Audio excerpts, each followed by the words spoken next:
बदलापूरचे भाजपचे स्वीकृत नगरसेवक तुषार आपटे यांनी अखेर राजीनामा दिलेला आहे। एबीपी माझाच्या याच बातमीचा हा एक मोठा इम्पॅक्ट म्हणायला हवा, कारण एबीपी माझाने आज सकाळपासून ही बातमी लावून धरलेली होती आणि भाजपला हा निर्णय घ्यायला भाग पाडण्यात आलाय। तुषार आपटे बदलापूर बलात्कार प्रकरणामधील सह आरोपी होता, ज्याला भाजपने स्वीकृत नगरसेवक पदावरती बसवलं होतं। शाळेची बदनामी होऊ नये आणि भाजपला त्रास होऊ नये म्हणून राजीनामा देत असल्याचं त्याचं म्हणणं आहे। स्वीकृत नगरसेवक तुषार आपटे यानं राजीनामा दिल्याची माहिती सध्या समोर येते आहे। मी स्वीकृत नगरसेवक पदाचा राजीनामा देत आहे।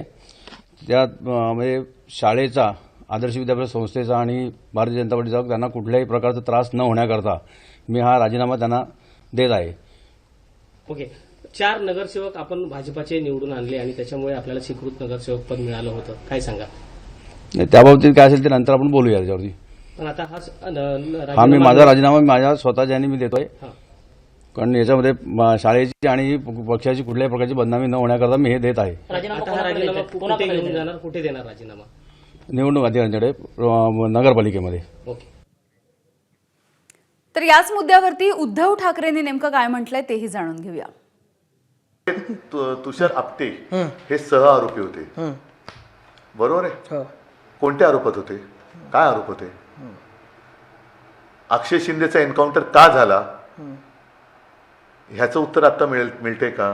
कारण अक्षय शिंदे जिवंत राहिला असता तो कदाचित काहीतरी आपटेंबद्दल बोलला असता का, म्हणून त्याला मारला का? म्हणजे तुषार आपटे यांनी पक्षाचं काम केलं, त्यांनी नगरसेवक निवडून आणण्यात, म्हणजे अशा विकृत माणसाची मदत घेऊन तुम्ही तुमचा पक्ष वाढवताय, हे तुमचं हिंदुत्व आहे? हे तुषार आपटे हिंदू असले तरी ज्या गुन्ह्यात, म्हणजे त्या गुन्ह्याचं मी उच्चारी करायला मला लाज वाटते, अशा गुन्ह्याच्या सह आरोपीला तुम्ही स्वीकारता, हे तुमचं हिंदुत्व? हे कुठलं हिंदू? हे विकृती आहे, ही हिंदू ही संस्कृती नाही, ही विकृती आहे। आणि म्हणून मला असं वाटतं की म्हणून यांनी अक्षय शिंदेला मारला असावा। याच विषयी बोलूयात, आमचे प्रतिनिधी अभिषेक मुठाळ आहेत आपल्यासोबत। अभिषेक, सध्या असं कळतंय की भाजपचे जे स्वीकृत नगरसेवक होते तुषार आपटे यांनी राजीनामा दिलेला आहे। भाजपकडनं एका पाठोपाठ एक निर्णय आपल्याला घेतल्याचं पाहायला मिळालं। एकूणच अंबरनाथमध्ये काँग्रेससोबत युती असू दे किंवा मग तुषार आपटे यांना स्वीकृत नगरसेवक बनवणं असू दे, दोघांमध्येही भाजपला कुठेतरी माघार घ्यावं लागली आहे, बॅकफुटवर यावं लागलं आहे। चुकीच्या निर्णयामुळे मोठ्या प्रमाणात भाजपला या महापालिकेमध्ये निवडणुकीमध्ये फटका बसू नये, त्यामुळे या निर्णयामध्ये आता भाजप हे पुन्हा एकदा माघार घेताना दिसत आहे। एकूणच या निर्णयामध्ये जर का पाहायचं तर भाजप प्रदेशाध्यक्ष रवींद्र चव्हाण यांनी हा राजीनामा पुन्हा एकदा घेतल्याचं आपल्याला दिसतं आहे। तुषार आपटे यांचा हा राजीनामा घेतला आहे आणि तशा प्रकारचं पत्र देखील तुषार आपटे यांनी जिल्हाधिकारी ठाणे यांना दिलेलं आहे। कुळगाव बदलापूर नगर परिषदेचा संदर्भात जे स्वीकृत सदस्याचा राजीनामा आहे तो देखील स्वीकारण्यात आला आणि त्यामुळे एकूण जर का पाहायचं तर मोठ्या प्रमाणात भाजपवर टीका आपल्याला होताना पाहायला मिळाली आणि या टीकेची झोड ही कुठेतरी या महापालिका निवडणुकीमध्ये बसू नये म्हणून भाजपनं आता माघार घेतल्याचं दिसतंय। बरं, मात्र अभिषेक, तुम्ही जसं म्हणताय की अंबरनाथ मधल्या जी काही युती त्यांनी केलेली होती काँग्रेस सोबतची भाजपनं, किंवा मग आताचं म्हणजे जो बलात्काराच्या प्रकरणामधला सह आरोपी आहे अशा व्यक्तीला स्वीकृत नगरसेवकाचं पद देणं, अशा चुका या महानगरपालिका निवडणुकांच्या तोंडावरती करणं हा भाजपसाठी म्हणजे किती मोठा फटका असू शकतो भाजपला आता?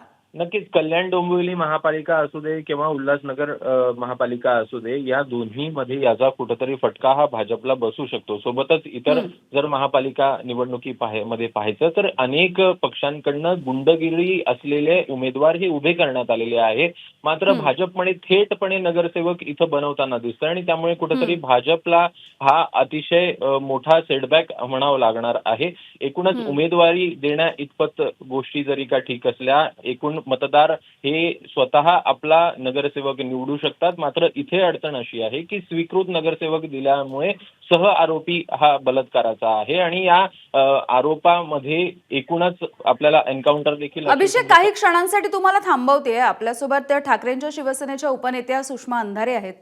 सुषमाताई, हे प्रकरण सगळं आपल्याला माहिती आहे आणि असं असताना आता तुषार आपटे यांना स्वीकृत नगरसेवक म्हणून बसवलं जातं. माध्यमं त्याच्याविषयी बोलतात आणि त्यानंतर त्या व्यक्तीचा राजीनामा घेतला जातो. नाही, मला याच्यामध्ये भारतीय जनता पार्टीचा खूप जास्त खुडसाळपणा वाटतो. एक तर भारतीय जनता पार्टी कधीही महिलांचा सन्मान करू शकत नाही. राष्ट्रमाता मा जिजाऊंची बदनामी करणाऱ्या मुस्लिमला रसद पुरवणारे लोक यांचेच होते. एक उन्नाव कठुआ प्रकरणातल्या कुलदीप सेंगरच्या समर्थनात मोर्चे काढणारे लोक भाजपचेच. बिल्किस प्रकरणातल्या आरोपींना बाहेर आल्यानंतर त्यांची हत्तीवरून मिरवणूक काढून साखर वाटणारे लोकही यांचेच. संपदा मुंडे प्रकरणामध्ये ज्या रोहित नागटिळेला नगरसेवक केलं, त्याच्या नगरसेवक पदाच्या प्रचारासाठी एबीपी भाजपचाच होता. पण भाजपा दरवेळेला अशा पद्धतीने घुमजाव का करते? म्हणजे आधी पालघर साधू हत्याकांडातल्या काशीनाथ चौधरीला प्रवेश द्यायचा आणि लोकांनी ओरड केली की मग त्याच्या प्रवेशाला स्थगिती द्यायची. आधी पुण्यामध्ये कोणाला तरी उमेदवारी द्यायची, लोकांनी ओरड केली की मग उमेदवारी अर्ज मागे घ्यायला लावायचा. आधी MIM सोबत युती करायची, माध्यमांनी ओरड केली की मग ती युती रद्द ठरवायची. आणि आता तुषार आपटेला आधी हे कधी कोण? असं तर नक्कीच नाही ना की फडणवीसांना या गोष्टी माहीत नसतात आणि याच्यावर कारवाई का बरं केली जात नाही? मला वाटतं भारतीय जनता पार्टी सातत्याने महाराष्ट्रातल्या लोकांच्या जनभावनेशी खेळत आहे. ठीक आहे सुषमाताई, धन्यवाद. तुम्ही सविस्तरपणे तुमची प्रतिक्रिया मांडलीत, भूमिका मांडलीत यासाठी. एबीपी माझा, उघडा डोळे बघा नीट.